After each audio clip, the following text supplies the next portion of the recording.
जय हिंद साथियों, आप सभी का स्वागत है एक बार फिर से आपके अपने YouTube चैनल पर।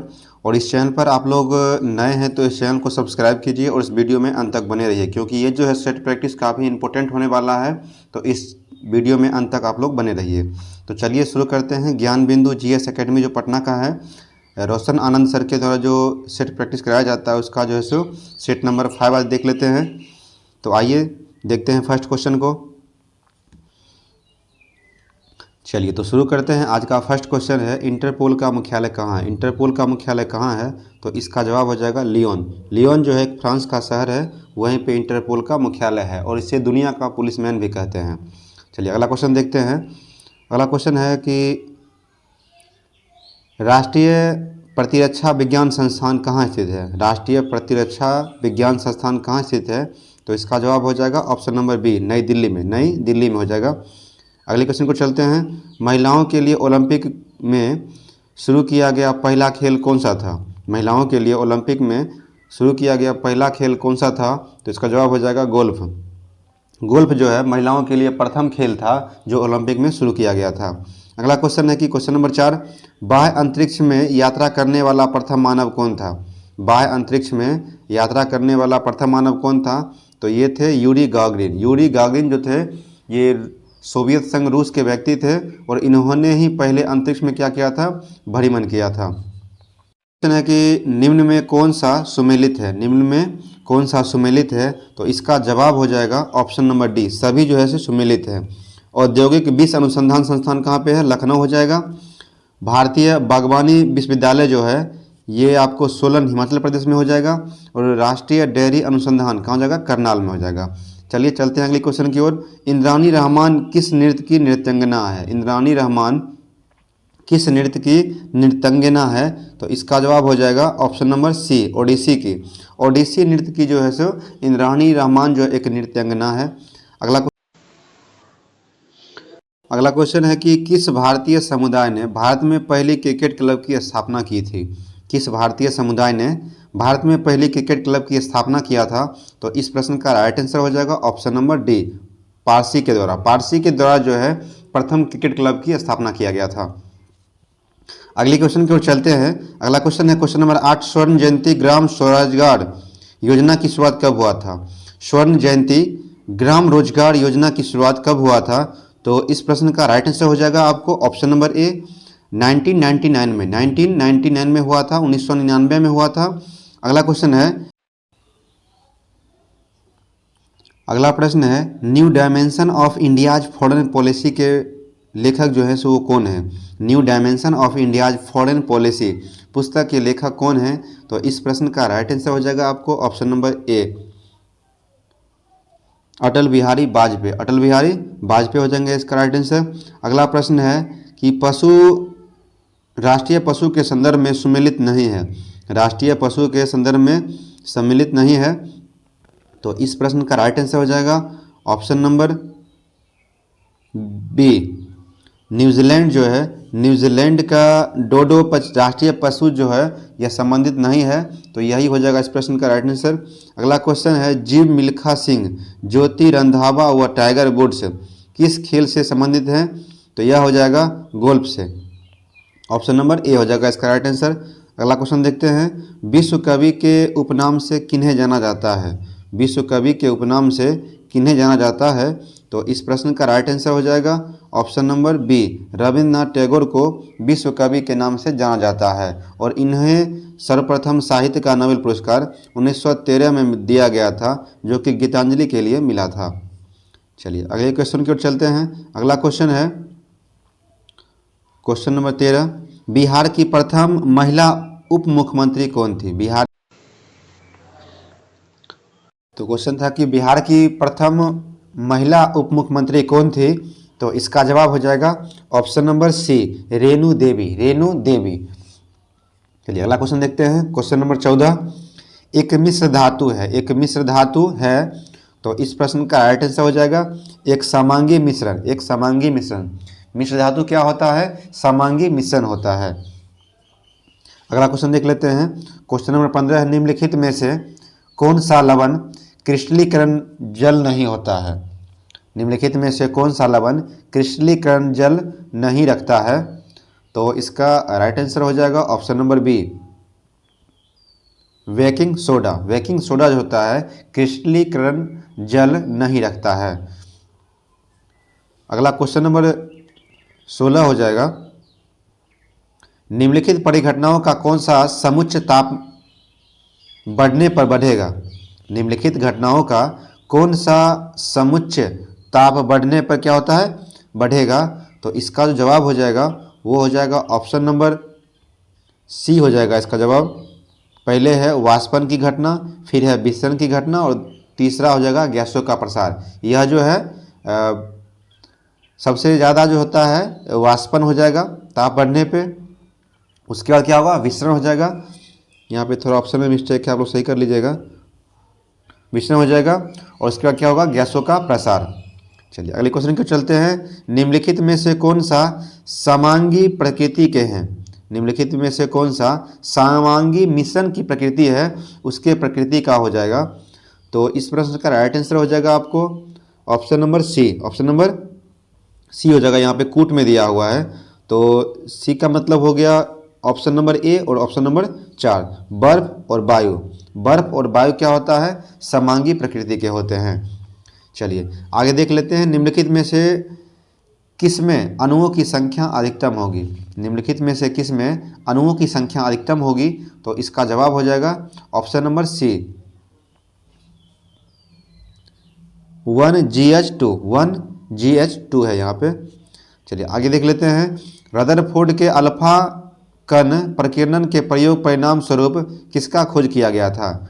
तो इस प्रश्न का राइट आंसर हो जाएगा ऑप्शन नंबर सी, परमाणु के नाभिक का। परमाणु के नाभिक का खोज किया गया था।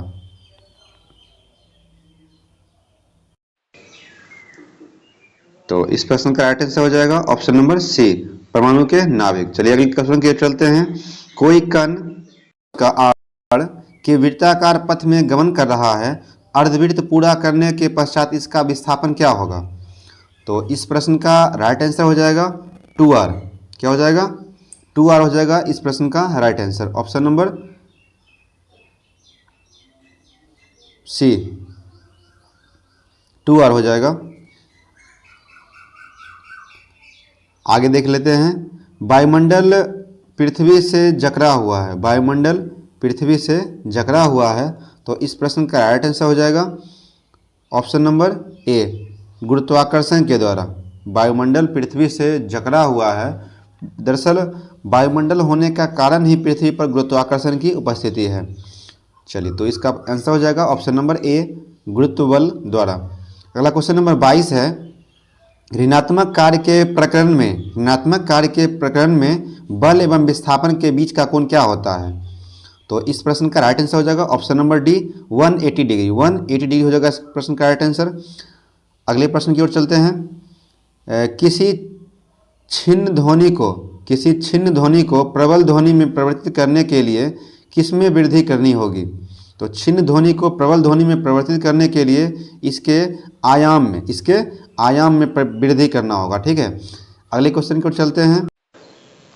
अगला क्वेश्चन नंबर 24 है, घरेलू संधारित्रों को लघुपथन अथवा अतिभारण से बचाने के लिए उपयोग किया जाने वाला सर्वाधिक महत्वपूर्ण सुरक्षा उपाय क्या है? तो इसका हो जाए फ्यूज का उपयोग। ठीक है, फ्यूज का उपयोग कर क्या कर सकते हैं? अतिभारण से संधारित्रों वगैरह को बचा सकते हैं।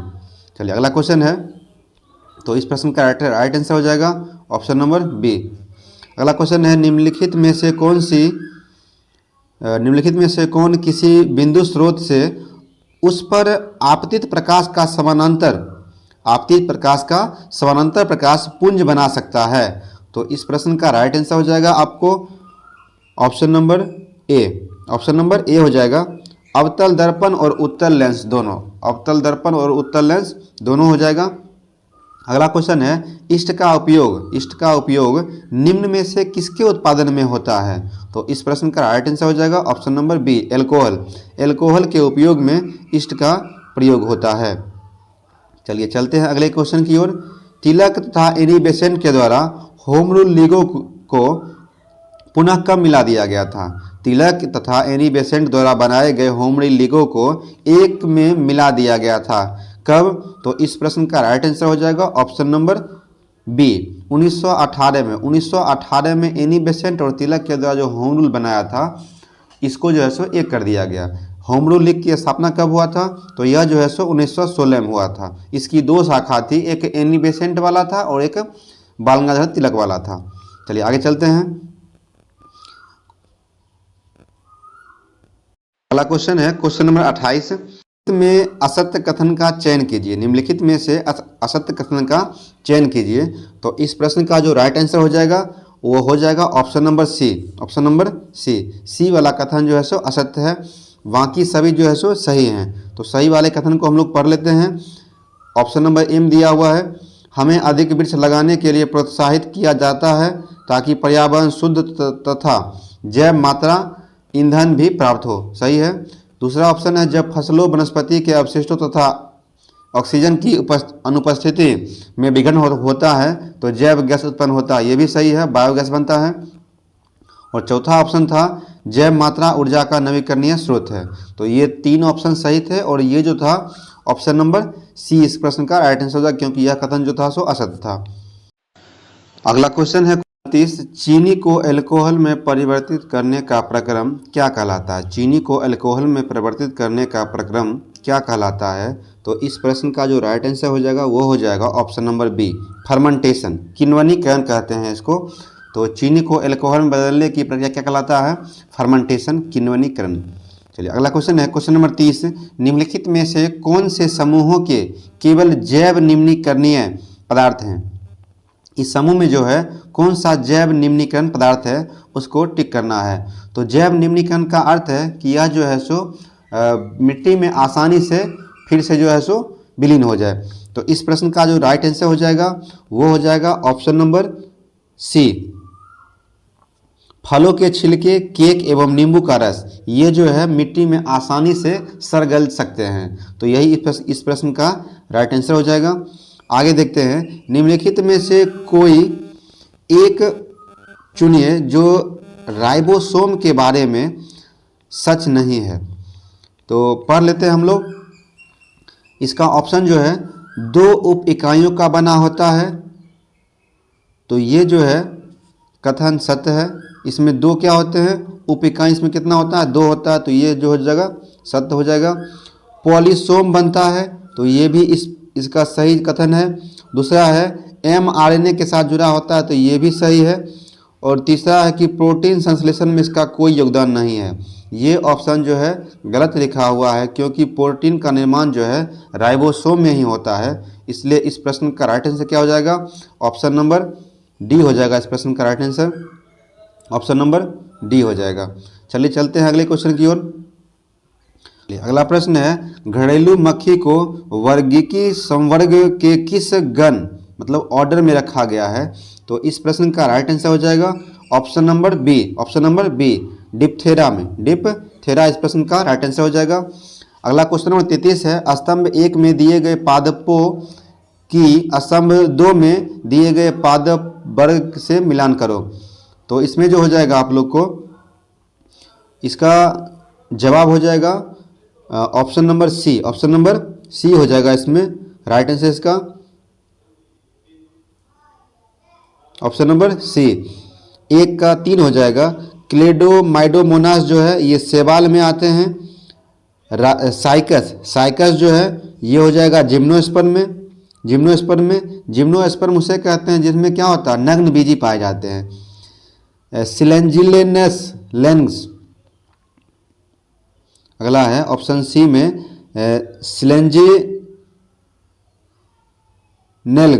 सिलेंजिनेल्ग हो जाएगा। ये जो हो जाएगा आपको ऑप्शन नंबर 2 हो जाएगा टेरिडोफाइट्स में। और एस्फेगनम जो हो जाएगा वो हो जाएगा मॉस का। ठीक है, तो आप लोग मिलान कर लीजिएगा। इस प्रश्न का राइट आंसर क्या हो जाएगा? ऑप्शन नंबर सी हो जाएगा इस प्रश्न का राइट आंसर। चलिए आगे चलते हैं। आगे है, एक पारितंत्र में ऊर्जा का प्रवाह क्या होता है? एक पारितंत्र में ऊर्जा का प्रवाह क्या होता है? तो ये क्या होता है? एक दिशीय होता है। क्या होता है? एक दिशीय हो जाएगा इसका आंसर। चलिए चलते हैं अगले क्वेश्चन की ओर। अगला क्वेश्चन है, भारत के विभाजन का बाल्कन प्लान उपज था?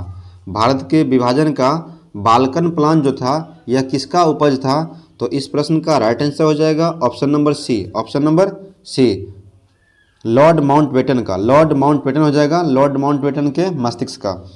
चलिए चलते हैं अगले क्वेश्चन की ओर। भारत छोड़ो आंदोलन के समय में तमलुक की किस 73वीं वर्षीय किसान महिला ने गोली लग जाने के बाद भी राष्ट्र झंडे को ऊंचा रखा था?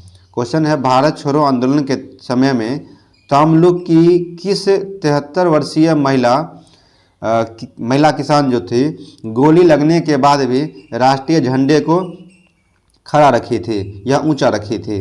तो इस प्रश्न का राइट आंसर हो जाएगा ऑप्शन नंबर बी, मातंगिनी हजारा। मातंगिनी हजारा जो थी तमलुक की महिला थी, 73 वर्षीय किसान महिला थी, उसको गोली लग जाने के बाद भी यह जो है झंडा को ऊंचा रखी थी। चलिए चलते हैं अगले क्वेश्चन की ओर। अगला क्वेश्चन नंबर 37 है, सूची 1 को सूची 2 से सुमेलित कीजिए। सूची 1 को सूची 2 से सुमेलित कीजिए। तो इस प्रश्न का राइट आंसर हो जाएगा ऑप्शन नंबर ए हो जाएगा इस प्रश्न का राइट आंसर। तो लीडर जो था, लीडर मोतीलाल, ये मदन मोहन मालवीय, मदन मोहन मालवीय का समाचार पत्र था। बॉम्बे क्रॉनिकल फिरोज मेहता का था। इंडिपेंडेंट जो था ये मोतीलाल नेहरू का था और जस्टिस टी.एम. नायर का था। आगे आप लोग बताइएगा कमेंट के माध्यम से कि गांधी जी के पत्रिकाओं का नाम जो है विस्तार पूर्वक आप लोग जो है कमेंट में लिखिए। अगला क्वेश्चन है, निम्नलिखित में से कौन सा किस मिशन के संबंध में सही नहीं है? निम्नलिखित में से कौन सा किस मिशन के संबंध में सही नहीं है? तो इस प्रश्न का राइट आंसर हो जाएगा option number C, option number C हो जाएगा इस प्रश्न का राइट आंसर हो जाएगा। नई कार्य परिषद की नियुक्ति जिसमें हिंदू एवं मुसलमानों का समान प्रतिनिधित्व, यह जो है किस मिशन से संबंधित नहीं था? अगला क्वेश्चन देख लेते हैं। क्वेश्चन नंबर 39 है, भारत के स्वतंत्रता संग्राम के संदर्भ में निम्न घटनाओं पर विचार कीजिए। तो कालक्रम के अनुसार जो है सो इसको सजाना है। तो इस प्रश्न का राइट आंसर हो जाएगा option number A, option number A. सबसे पहले जो है मेरठ षड्यंत्र हुआ था, सबसे पहले मेरठ षड्यंत्र हुआ था। उसके बाद जो है सो गांधी मिशन समझौता हुआ था। उसका हो जाएगा मैकडोनाल्ड का सांप्रदायिक पंचायत। चलिए अगले क्वेश्चन की ओर चलते हैं। अगला क्वेश्चन है, किसने कहा गांधी जी भारत के स्थिति उपनिवेशी सरकार के अच्छे पुलिसमैन हैं? तो इसका जो जवाब हो जाएगा ऑप्शन नंबर डी हो जाएगा, एलन विल्किंस। एलन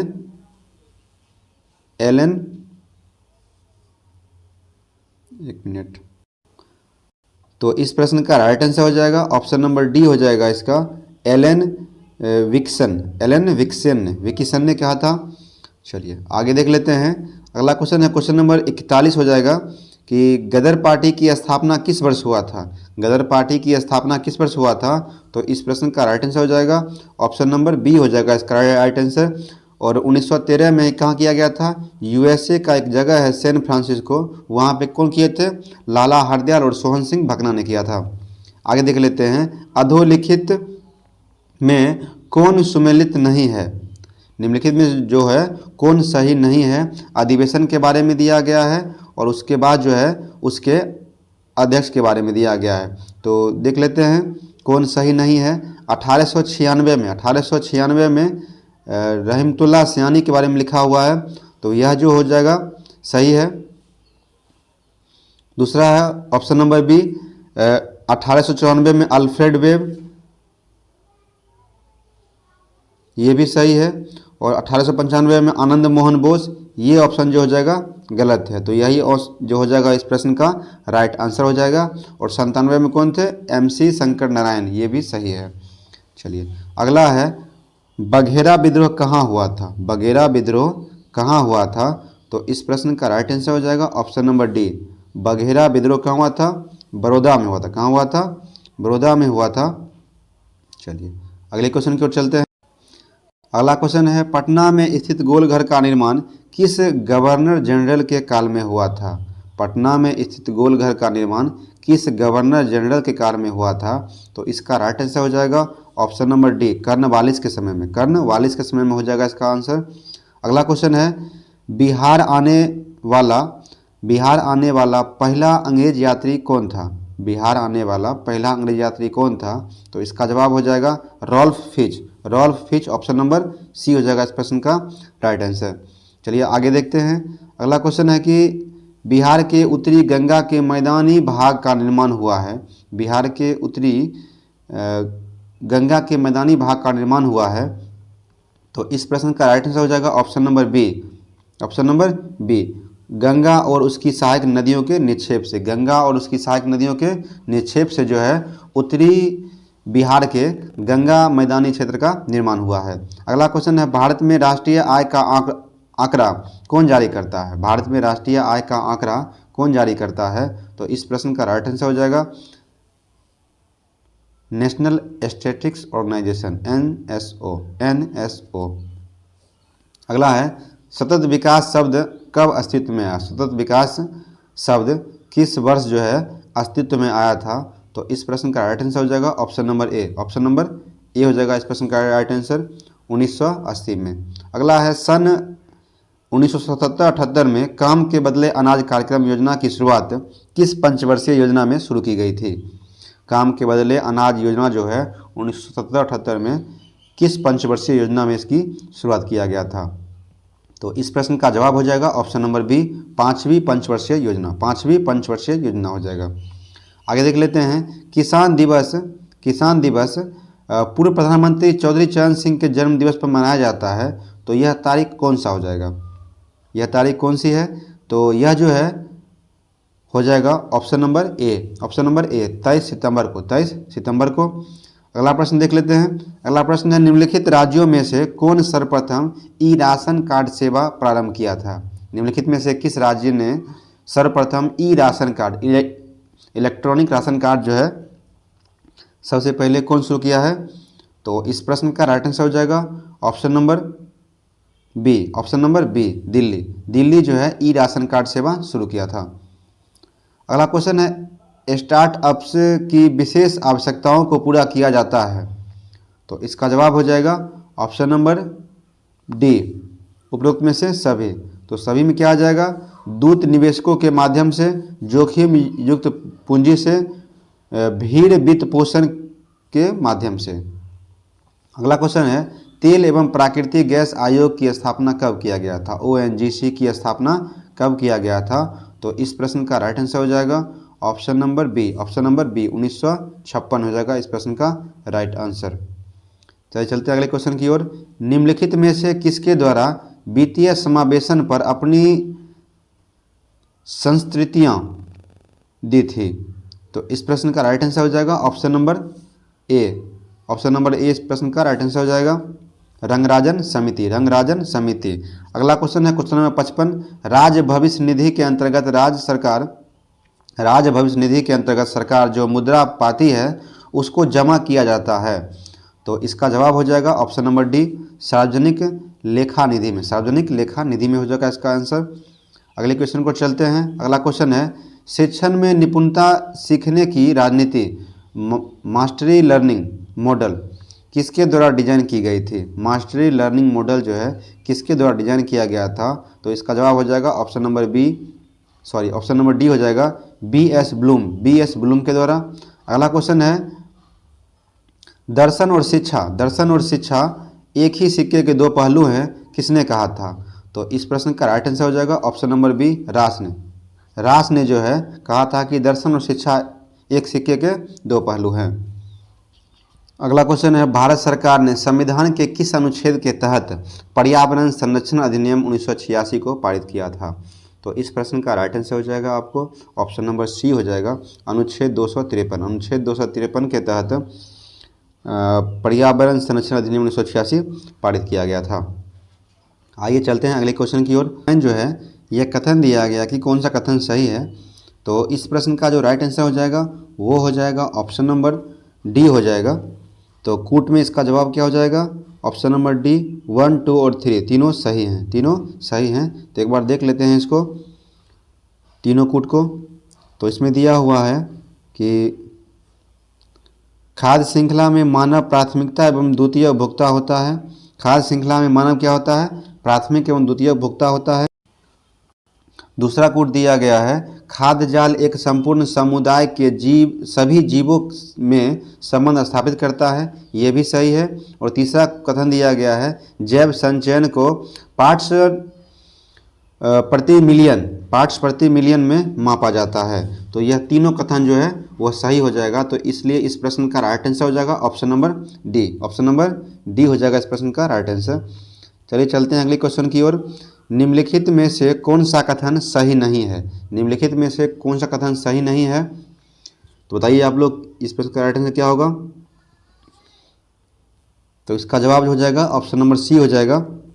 भारत का पहला जैव मंडल आरक्षित क्षेत्र सुंदरबन था। यह जो है कथन गलत हो जाएगा। भारत का प्रथम जो जैव मंडल आरक्षित क्षेत्र था वो क्या था? आप लोग कमेंट के माध्यम से बताइएगा। अगला क्वेश्चन है कि जीएसटी काउंसिल का मुख्यालय कहाँ स्थित है? जीएसटी काउंसिल का मुख्यालय कहाँ स्थित है? तो इस प्रश्न का राइट आंसर हो जाएगा ऑप्शन नंबर ए, दिल्ली में। कहाँ हो जाएगा? दिल्ली हो जाएगा इस प्रश्न का राइट आंसर।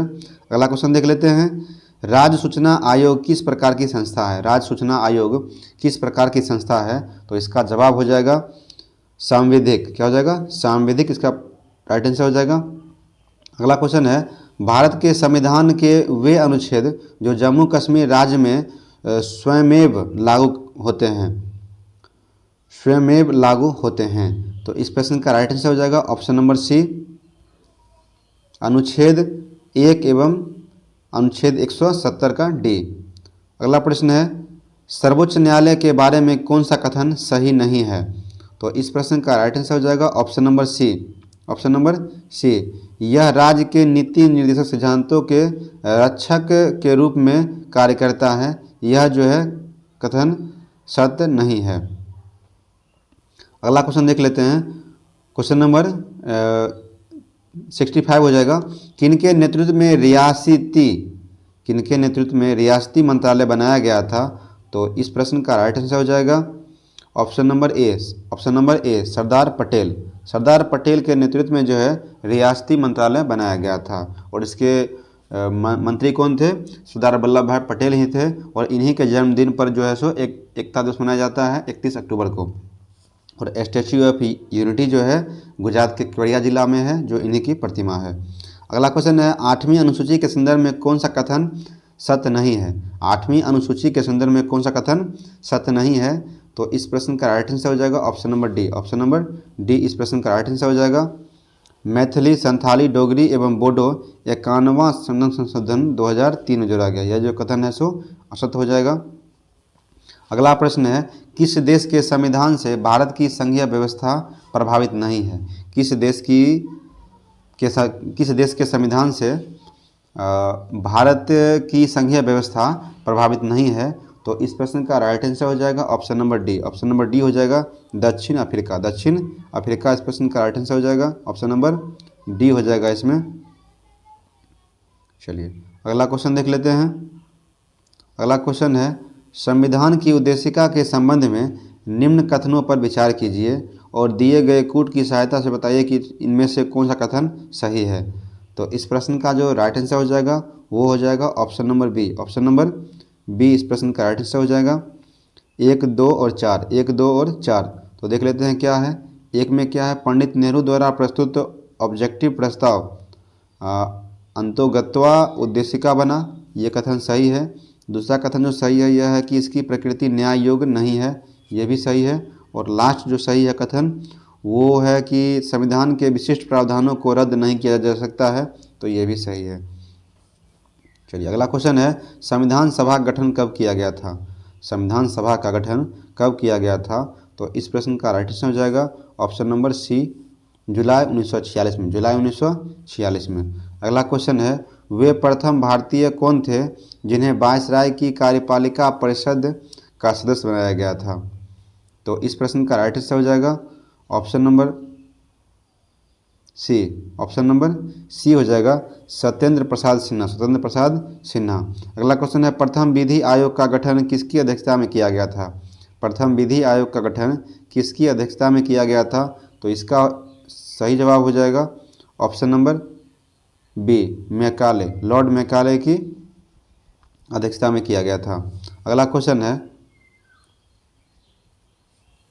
ब्लू फ्लैग प्रमाणीकरण संबंधित है, ब्लू फ्लैग प्रमाणीकरण संबंधित है, तो इस प्रश्न का राइट आंसर हो जाएगा ऑप्शन नंबर बी, समुद्री तट से, समुद्री तट से। स्वच्छ समुद्री तट को प्रमाणीकरण करने के लिए ब्लू फ्लैग जो है सर्टिफिकेट दिया जाता है। अगला क्वेश्चन है कि लोनार झील का निर्माण कैसे हुआ, लोनार झील का निर्माण कैसे हुआ है, तो यह हो जाएगा उल्कापिंड के गिरने से, उल्कापिंड के गिरने से। अगला क्वेश्चन है, निम्न में से कौन नकदी फसल से संबंधित नहीं है, निम्न में से कौन नकदी फसल संबंधित नहीं है, तो वो क्या हो जाएगा, गेहूं इसका राइट आंसर हो जाएगा। अगला क्वेश्चन देख लेते हैं, निम्नलिखित में से कौन सही क्रम में है, निम्नलिखित में से कौन सही क्रम में है, तो इस प्रश्न का राइट आंसर हो जाएगा option number D, Jahandar Shah, Jahandar Shah, Farrukhsiyar, Mohammad Shah, Shah Alam द्वितीय, यह जो हो जाएगा इस प्रश्न का राइट आंसर हो जाएगा। अगला क्वेश्चन देख लेते हैं, उत्तर वैदिक काल के ग्रंथों में किस धातु को श्याम अयस्क या कृष्ण अयस्क कहा जाता था, तो इसका राइट आंसर हो जाएगा ऑप्शन नंबर ए, लोहा को, लोहा जो है उसको श्याम अयस्क या कृष्ण अयस्क कहा जाता था। आदि वराह की उपाधि किस शासक ने धारण की थी, आदि वराह की उपाधि किस शासक ने धारण किया था, तो यह हो जाएगा राजा भोज, मध्य प्रदेश के थे। विजयनगर की मुद्रा का क्या नाम था, विजयनगर की मुद्रा का क्या नाम था, तो इसका जवाब हो जाएगा option number B, pagoda, pagoda जो था विजयनगर की मुद्रा का नाम था। आगे है, किस बौद्ध संगीति में अभिधम्म पिटक का संकलन किया गया था, किस बौद्ध संगीति में अभिधम्म पिटक का जो है संकलन किया गया था, तो इसका जवाब हो जाएगा option number C, option number C, तृतीय बौद्ध संगीति में।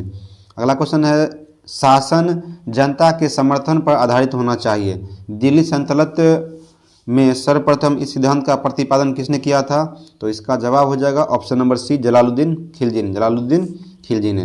अगला क्वेश्चन देख लेते हैं, अगला क्वेश्चन है, निम्नलिखित में से कौन सा पर्वतीय कैस्पियन सागर तथा काला सागर के बीच में स्थित है, तो इस प्रश्न का राइट आंसर हो जाएगा option number A, option number A, Caucasus, Caucasus जो है वह कैस्पियन सागर एवं काला सागर के मध्य में स्थित है।